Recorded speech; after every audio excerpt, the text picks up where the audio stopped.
Drew the Vine here with True Vine Music Group. So we are back today to master this track, Lost Control by Torix. Shout out Torix and shout out to Elation Music who did the vocals on this track.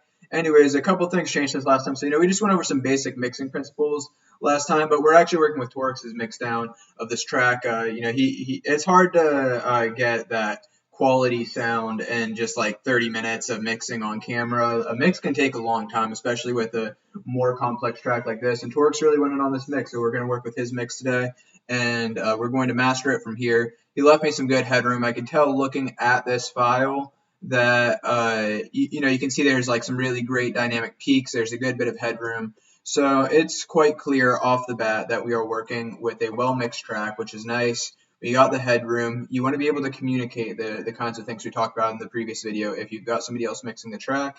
And he's got the session with all the synths there and stuff, so it's really a better situation for mixing it. And his session files, you're always going to be able to get a better mix from the session files. And he's a very talented engineer, so we're going to work with this from here. I want to pull up a Lean loudness meter and take a look at just where the levels are sitting. I think it should be a pretty healthy range with about 6 dB of headroom and some pretty nice dynamic action. We're just going to skip right up here to the drop. Baby, let me know how I lost control.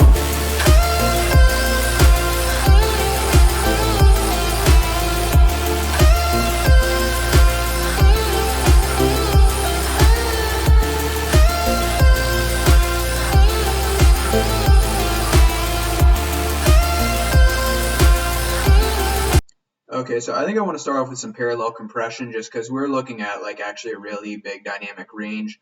Our LUFs are low, our true peak is a little high. I think we'll benefit from actually bringing it closer together. So this is a very well mixed track. You can like actually really see those dynamics spiking in the waveform, and we want to keep that shape, but we just want to compress it a bit to make it louder. I think parallel compression will be a good technique for this as it gives us kind of the natural dynamic sound as well as the compressed sound stacked on top of each other. I want to use H-comp right at the very front of the plugin chain. So this will essentially be the same as like having a mix bus, because this is like almost like a pre-mastering stage here, the way that I'm doing it. So first thing we're going to do, we're going to like leave it pretty soft, like probably around 37% wetness. And I want to bump this ratio up. We're looking at like a pretty aggressive track here. Like if we were making like some hard rock, we'd want to go like even higher, but since this is EDM, we can go a bit lower, but we still want to keep it aggressive. Like we're not going for this soft compression on the parallel compression. We are trying to smack it quite a bit. And let's start with the analog off, although I think it'll be nice to add in some color. We want those dynamics to punch through a bit of attack, but we also want the transients to come through on the release. And we don't want a ton of release either. And then our threshold is going to probably be around here just based on where our true peak was hitting, but let's take a look. Baby, let me know how I lost control.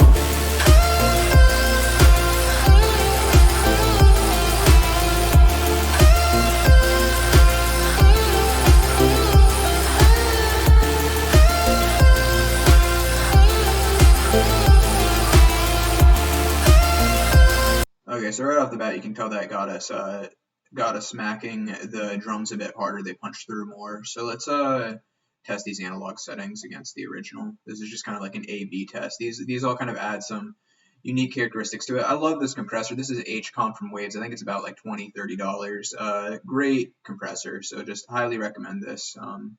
It's got a unique character. It's really built around the modern pop sound. It's meant to make your sound more crispy. Baby, let me know how I lost control.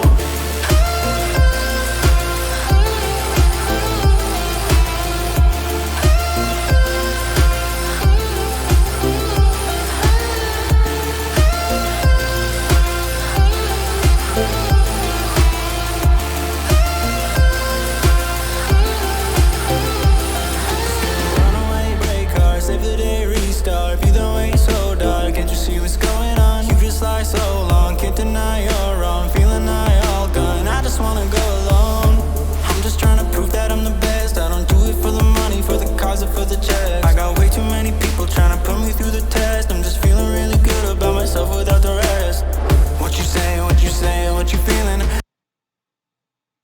so I just loaded in Kramer master tape here. I think we want to really keep this very soft effect. We're gonna add in a little bit of noise.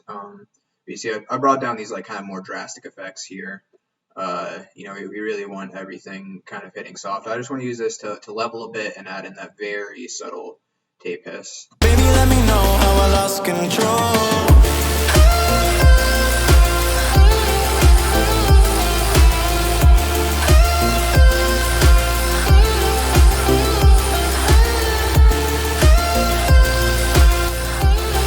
Here, let's listen to it without any added gain, just to make sure that like it's actually making the sound better. Because we want it to be better, not just louder. So this should keep we want these to stay at 0, so we're getting essentially the same audio input and output, just to make sure that it's not like spoiling the character of the sound. But usually this does a good job. But just for a track like this, I want to keep it quite subtle, because this is a more analog effect, and this is meant to be a more digital song. So we don't want to go like too hard on the virtual analog. Baby, let me know how I lost control.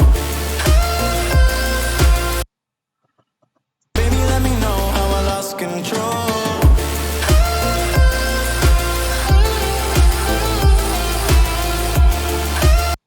Yeah, I think that added a nice character, so we can go ahead and add that little bit of gain back in. And now, let's see what we want to do from here. I think probably some EQ would be good. So I want to pull up this MSED plugin, and this will really give us the ability to hear the mix in different contexts. So we want to hear it through essentially different sorts of stereo settings, such as just what's coming through the mids, or just what's coming through the sides of the stereo field. If you remember in the previous videos, we looked at some anti-phase stuff, and any mix is still going to have a little bit of anti-phase that peeks through somewhere, and this is really more about actually shaping kind of the frequencies of the sound. So we're going to pull up some MSEQ, and I think you'll be interested to see how that works. But I just want to take a listen to it for a bit. You'll kind of see what I'm doing here, listening to kind of just one side, flipping it, hearing kind of different ways that this would sound in different settings. And this kind of helps us figure out, if this is playing through like a stereo in the corner of a grocery store, or if it's playing through club speakers. It kind of gives us like a lot of different contexts through the same monitors, whatever you're using. Again, I want to mention this just real quick. So if you see here, I'm using some open back headphones. You can see it's not closed there on the back. So that allows the sound to bleed through. It creates a more accurate sound. You want headphones with a very accurate response, especially for mastering. For mixing, really for any sort of music, the more flat response you can have, Beats by Dre, they're awesome to listen through, or for club context and DJing and stuff. But for the studio setting, you really want the most accurate mixing experience possible. These are $135. They're the Bear Dynamic DT990, 250 ohm. I love them. I bought the same pair of headphones multiple times, just because there's nothing on the market comparable, in my opinion, until you get into the $500 range. So it's a great value for the money. But let's just listen to this and just kind of see some different sorts of ways that this might sound based on the specific setting that it's being played in. Baby, let me know how I lost control.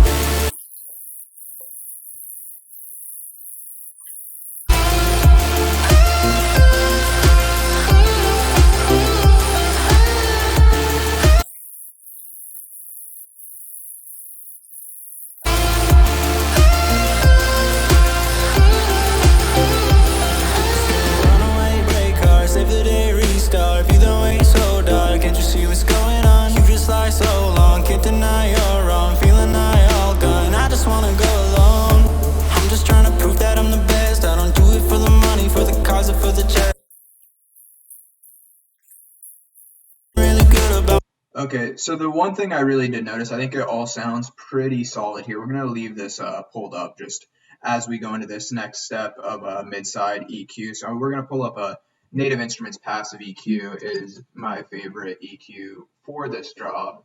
And what I noticed is right here in the drop, if we're just listening to the sides, the stereo field gets really muddy. The mids are okay for the most part, but the stereo field does get kind of muddy. So if we listen to this drop, you'll hear what I mean.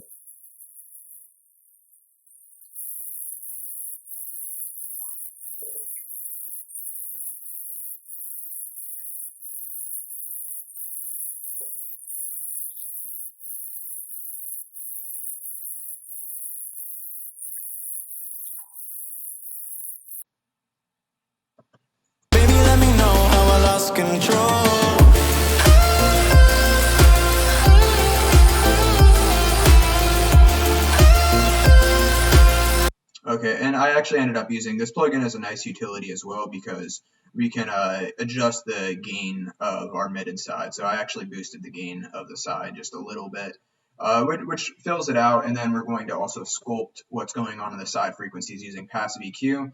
So this is a fairly standard type of EQ, but like you also kind of have to look for them because not every EQ has these settings. So we have the option to do left, right, or mid-side EQ. We're going to do mid-side EQ. So if whatever EQ you're using, look for like an MS or mid-side setting. And this gives us the ability to really shape the frequencies. We want to go subtle on this. There's like, sometimes I'll master and go really aggressive, like if I'm making a beat, but we've got vocals on this. We've got a lot going on. It's already mixed very well. So we're just going for some subtle adjustments to help sculpt the mid-side image of the track. First thing we're going to do is unlink everything. So that kind of lets us really determine whether we're working with the mid or side. Right now, everything is set to 0, so this is actually doing nothing right now. First thing I want to do is look at how we're filtering stuff. So we don't want as many highs in the mids, so we can do that, and we don't want as much sub in the sides. So I think that's the easiest adjustment we can make. Now, probably in the highs, I think we want to boost things a little bit. So I do like this kind of shelf, a little high shelf, and we want to cut the lows a bit. Didn't mean to link that. We want to cut the lows here, like pretty significantly, because that should really be mainly in the mids, and then we can boost it over here. And also, I think we kind of want to figure out where the vocal frequency is cutting through the most. I think we'll actually be better off using a parametric EQ to just like figure this out than going and dialing in a similar setting on the passive EQ. So we're going to basically look for like the frequency that highlights the vocals the most. Baby, let me know how I lost control.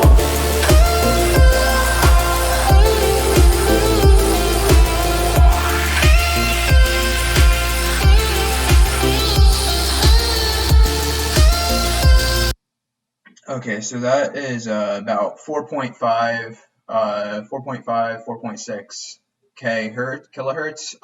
That gets those high vocals. And let's also look in the verse here. And then we're just going to subtly enhance those with passive EQ and delete this. Way too many people trying to put me through the test. I'm just feeling really good about myself without the rest. What you say, what you feeling? Coming back home slowly. What you say, what you feeling? So baby, let me know. All right, somewhere in the 800 to 1000 hertz range will really dial in that lead vocal in the verses as well. So we just want to go subtle on this with passive EQ. I think we want the verses kind of hitting more near the mids. And then since in the drop, it's kind of more this like wide melodic effect, we can do that in the sides. So our 1000 hertz, that'll probably be, let's go for this. We probably want it a bit more. That's a tough call. I think we're going more for this kind of subtle sound here. 1000 hertz is more in the middle of that range anyways, so I think that's probably where we want to go with this high mid frequency. And let's just take a listen here in the verse and just check what we're doing. Feeling all gone, I just wanna go alone. I'm just trying to prove that I'm the best. I don't do it for the money, for the cars, or for the checks. I got way too many people trying to put me through the test. I'm just feeling really good about myself without the rest. What you say, what you feeling? Coming back home slowly. What you say, what you feeling? So baby, let me know how I lost control. Feeling all gone, I just wanna go alone. I'm just trying to prove that I'm the best. I don't do it for the money, for the cars, or for the checks.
Okay, so essentially just the balancing I did here. This is to enhance the kick a little bit over the bass because I wanted to boost well, not even really boost the bass. I like the level the bass was at. This was just kind of I had to compensate for essentially cleaning it up over here by making it a little bit louder over here, and then I wanted to enhance the kick a little bit, and you can maybe even do a little bit of kind of a reverse compensation here, just very subtle, kind of make the kick hit a little bit more center, and it should give us a pretty positive result. Feeling all gone, I just wanna go alone. I'm just trying to prove that I'm the best. I don't do it for the money, for the cars, or for the checks. I got way too many people trying to put me through the test. I'm just feeling really good about myself without the rest. What you say, what you say, what... And it looks like we've also brought our meters up to a kind of a more favorable range where, the RMS meter is hitting closer to the peaks. So if you see here, like, basically the peaks are essentially at this point, and we're really almost done here. Like this is actually turning out to be a pretty quick master. I'm going to take it back to Torix. We'll meet and see, what works best. But, I'm just showing you like this is a pretty simple process. The more you understand your tools, the more you understand what's important and understand what you're looking to do with any given master. Now, basically what we want to do at this point is maybe bring that RMS and true peak a little closer together through some subtle limiting and just preparing for the different platforms. And the key here is going to be, just limiting subtly, dithering, and getting kind of the right amount of headroom and lufts for each platform. So we're going to pull up a couple more plugins here to help with this. We're pretty much done with this M set. I think you understand how this works. Like, if we go in and listen to just the size and the drop, it's going to be more full and more clean.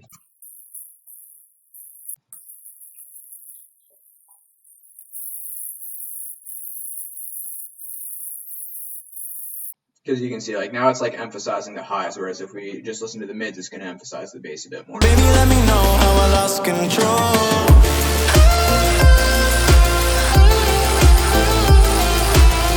And an important thing to remember with this, the more the more kind of complex and musical your track is, like if you're making a beat, you can go more aggressive with your mid-side effects. But like if you got vocals on it, and if you're really preparing a song for commercial release, you're going to want to go more subtle with a lot of these techniques. So that's basically that. Now, the last couple of plugins I want to pull up here, and then I'm going to end up going back to the drawing board with Torix, but we'll have a pretty good state to work from to get this ready for release. We want Waves L1 Ultra Maximizer. This is my favorite limiter because it's also a dithering plugin, and it also really works more to retain the original character of the sound while adding some loudness. So we want this, and then we're also going to want to pull up my favorite meter plugin, which is Loudness Penalty. And this is a great one. We've shown it already in the previous two videos, but let's go ahead and just dial in. There's a preset I like here, which is this 16-bit pre-master. I changed it to 24 bits, and this just kind of gives us a nice subtle dither. Oh, not the pre-master, I'm sorry, the final master. 24 bits, and this gives us a nice dither. And we can probably bring this threshold up a bit.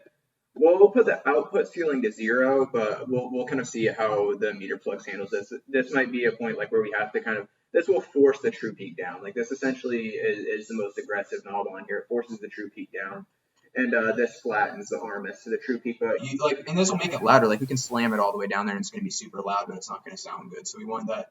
We want to retain the dynamics. The streaming services like the dynamics. So let's give it a listen. Baby, let me know how I lost control.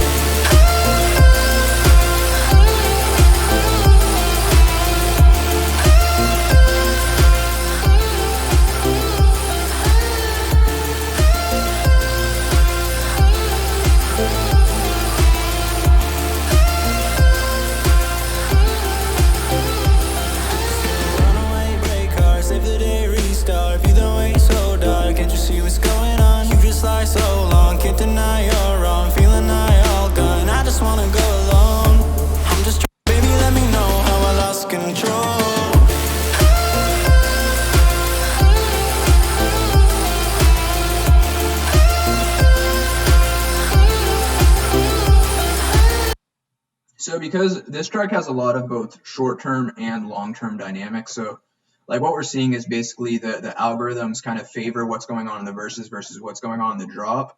But I think by allowing the verses to be a little quieter, we'll see a result where the streaming services will turn it up because the verses are quieter. And also, I want to take a look at this intro here. We might want to pull on a utility and just kind of do some basic leveling here right at the very beginning. Let's see how loud this is.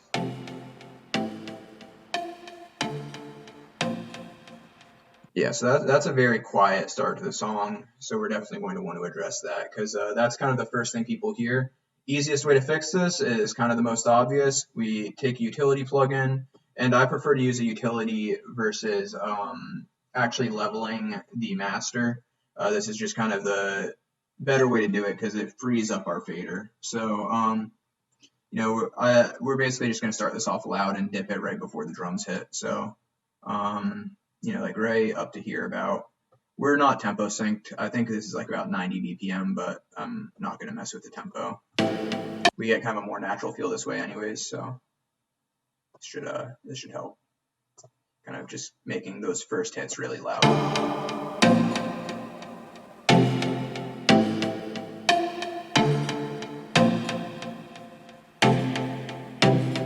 But you still run away, break cars, save the day, restart. View the way so dark, can't you see what's going on? You just lie so long, can't deny you're wrong, feeling.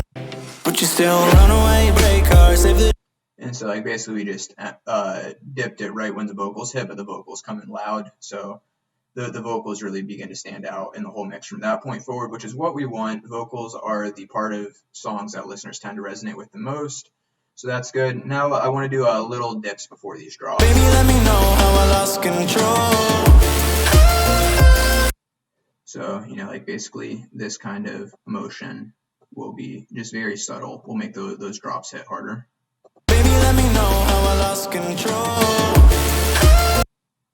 And that's not hitting at the right spot, like right here. Baby, let me know how I lost control. And that's like way too much. This like really needs to be very subtle. That's like not even a. Baby, let me know how I lost control. And that's just kind of the curve we want there to make it hit a little bit harder. Very subtle adjustment, but good thing to do while mastering is like to consider the long-term dynamics of your track and the parts that you want loudest.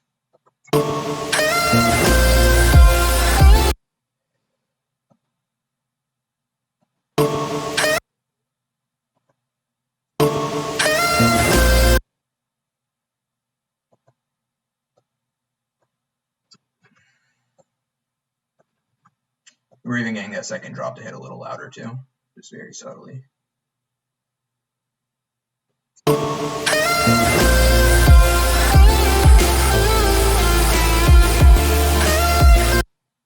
In fact, we should bring both of these down a little bit. Whoa.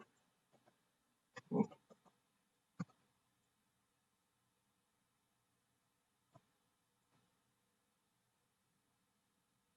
Yeah, I think this will be.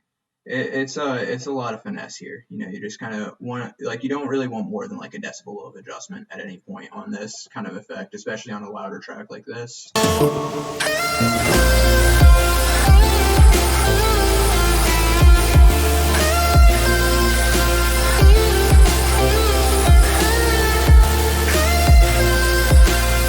Feeling I all gone, I just wanna go alone.